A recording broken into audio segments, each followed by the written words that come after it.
તો મિત્રો તમને ખબર જ છે કે અનએકેડમી ઇન્ડિયાનું લાર્જેસ્ટ ઓનલાઈન લર્નિંગ પ્લેટફોર્મ છે. તો તમે એને ફ્રીમાં અને પ્લસ સબસ્ક્રિપ્શન લઈને યુઝ કરી શકો છો. ફ્રીમાં તમે યુઝ કરો છો તો તમને અહીંયા આપેલા બધા લાભ મળે છે, અને પ્લસ સબસ્ક્રિપ્શન લો છો તો અહીંયા આપેલા બધા લાભ મળે છે, બરાબર. અને જ્યાં પણ પ્લસ સબસ્ક્રિપ્શનમાં તમારે 10% ડિસ્કાઉન્ટ લેવું હોય તો તમને DD10 કોડનો યુઝ કરવાનો છે, જેથી કરીને તમને 10% ડિસ્કાઉન્ટ તરત જ મળી જશે, બરાબર. પ્લસ સબસ્ક્રિપ્શનમાં અહીંયા બધા આપેલા છે, બધા લાભ તમને મળશે. લિંક ડિસ્ક્રિપ્શનમાં આપેલી છે, ત્યાંથી પ્લસ સબસ્ક્રિપ્શન લઈ શકો છો. અને બીજું કે મિત્રો આગળ જોઈએ તો અહીંયા તમે સૌથી પહેલાં તો અનએકેડમી યુઝ કરવાની છે, અને ચૂઝ યોર ગોલમાં તમારે જીપીએસસી પસંદ કરવાનું છે, અને એન્ટર કોડમાં તમારે ફક્ત DD10 કોડનો યુઝ કરવાનો છે, જેથી કરીને તમે ફ્રીમાં ઉપયોગ કરી શકો છો. અને બીજું કે કોઈ પણ કોર્સ અથવા પ્લસ સબસ્ક્રિપ્શન લો છો તો તમને 10%નું ડિસ્કાઉન્ટ તરત જ મળી જશે. અને બીજું કે મિત્રો હમણાં જ જે DYSO અને DY મામલતદારની જે પ્રિલિમ્સ એક્ઝામ આવવાની છે, તો એના માટે 1 માર્ચથી એક બેચ શરૂ થઈ ગયેલી છે. તો એમાં તમારે જોઈન કરવું હોય તો લિંક ડિસ્ક્રિપ્શનમાં આપેલી છે, જો તમે સ્પેશિયલી DYSO DY મામલતદારની તૈયારી કરતા હોય તો. ત્યાર પછી બીજું તમારે ઘણા બધા લોકોને પ્રોબ્લેમ આવે છે ગુજરાતી ગ્રામર અને ઇંગ્લિશ ગ્રામરમાં. તો મિત્રો એના માટે 2 માર્ચથી એની પણ નવી બેન્ચ સ્ટાર્ટ થઈ રહી છે, તો એના પણ લિંક ડિસ્ક્રિપ્શનમાં આપેલી છે. જ્યાં પણ કોડ માગે તમારે DD10 કોડનો યુઝ કરવાનો છે, જેથી કરીને તમને 10%નું ડિસ્કાઉન્ટ તરત જ મળી છે. આગળ જોઈએ તો મિત્રો વિજેતા બેન્ચ પણ બિન સચિવાલય એક્ઝામ માટે 3 માર્ચથી શરૂ થઈ રહી છે, તો એના માટે પણ તમને લિંક ડિસ્ક્રિપ્શનમાં મળી જશે. જે પણ બેન્ચ માટે તમારે જોઈન કરવું હોય બધાની લિંક ડિસ્ક્રિપ્શનમાં અને કોમેન્ટ પિન કરી દઈશ, તો તમે કોઈ પણ બેન્ચમાં જોઈન કરવા માંગતા હોય તે એનાથી તમે જોઈન કરી શકો છો, બરાબર. અને જ્યાં પણ કોડ માંગે ત્યાં DD10 કોડનો યુઝ કરવાનો છે. અને મિત્રો હમણાં GSSB હેડ ક્લર્કની એક્ઝામની પ્રિપેરેશન કરતા હોય તો એની સેકન્ડ બેન્ચ શરૂ થઈ રહી છે 3 માર્ચથી, તો એમાં પણ જોઈન કરી શકો છો. અને સંપૂર્ણ કોમ્પ્રેહેન્સિવ ફાઉન્ડેશન કોર્સ જોઈન કરવા માંગતા હોય એની આ ક્લાસ 3ની બેંક એક્ઝામ માટેની સ્પેશિયલ છે, બરાબર. અહીંયા ફેકલ્ટીસના ફોટા પણ આપેલા છે, તમે જોઈ શકો કઈ ફેકલ્ટી કયા માટે છે, બરાબર. તો એના માટે પણ લિંક તમને ડિસ્ક્રિપ્શનમાં મળી જશે. ત્યાર પછી મિત્રો ફ્રીમાં તમે ટેસ્ટ સિરીઝનું આપવા માંગતા હોય તો ફ્રીમાં ટેસ્ટ સિરીઝ પણ આપી શકો છો, એમ જોઈ શકો છો તમે, બરાબર. 14 માર્ચથી અને બરાબર તે પ્રમાણે ટેસ્ટ સિરીઝ પણ આપી શકો બિલકુલ ફ્રીમાં.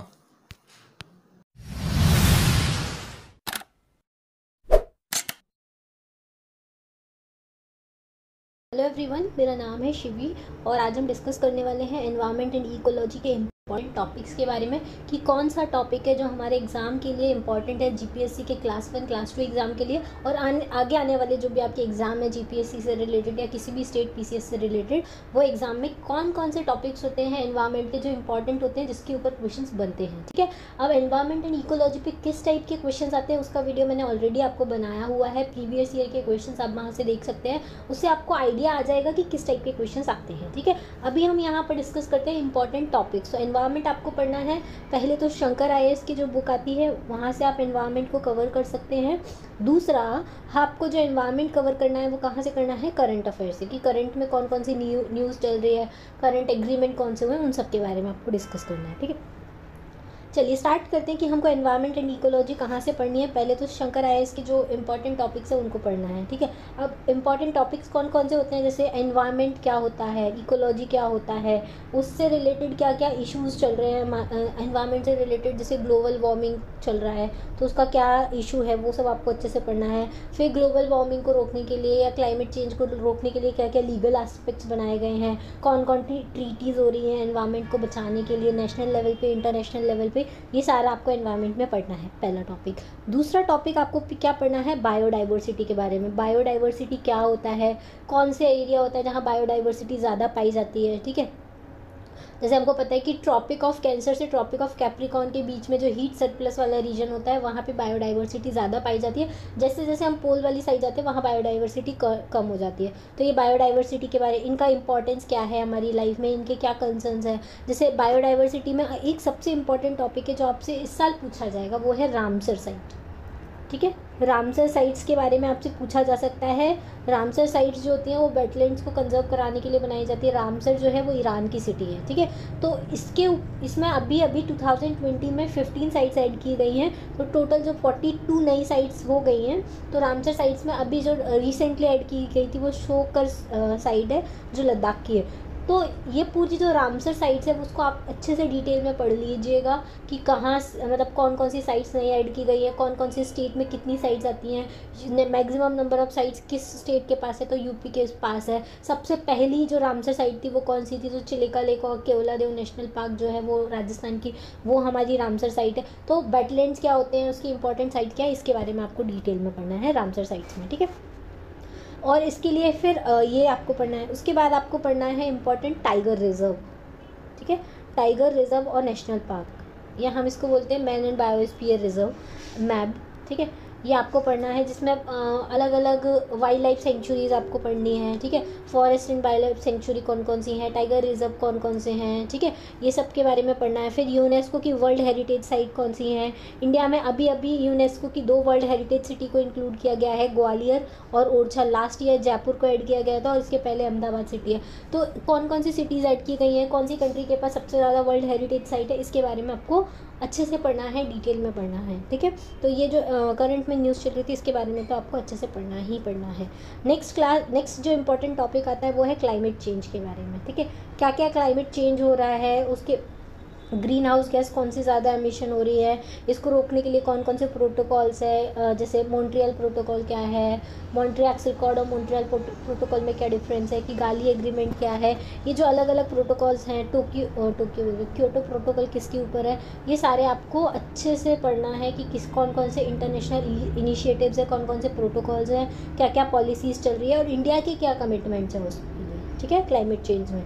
इतना आपको पढ़ना है, ठीक है। अब पोल्यूशन कौन कौन सा हो रहा है, कार्बन एमिशन कितना हो रहा है, ग्लोबल वार्मिंग कितनी हो रही है, इंडिया कितना कार्बन एमिशन कर रहा है, इंडिया को कब तक मतलब सस्टेनेबल डेवलपमेंट गोल में कार्बन क्रेडिट क्या होता है, कार्बन रेटिंग क्या होता है, ये सब चीज़ें आपको क्लाइमेट चेंज में पढ़ना है। फिर आपको बायोटेक्नोलॉजी और नैनो टेक्नोलॉजी के बारे में पढ़ सकते हैं थोड़ा। और मेन आपको क्या पढ़ना है, गवर्नमेंट की पॉलिसीज़ के बारे में पढ़ना है कि करंट में कौन सी गवर्नमेंट पॉलिसीज़ लेके आ रही है। जैसे ई व्हीकल की पॉलिसी लेके आई है जिससे कम से कम कार्बन का एमिशन किया जाए, रेलवे को इलेक्ट्रीफाई करने की कोशिश कर रही है जिससे कार्बन एमिशन कम किया जाए।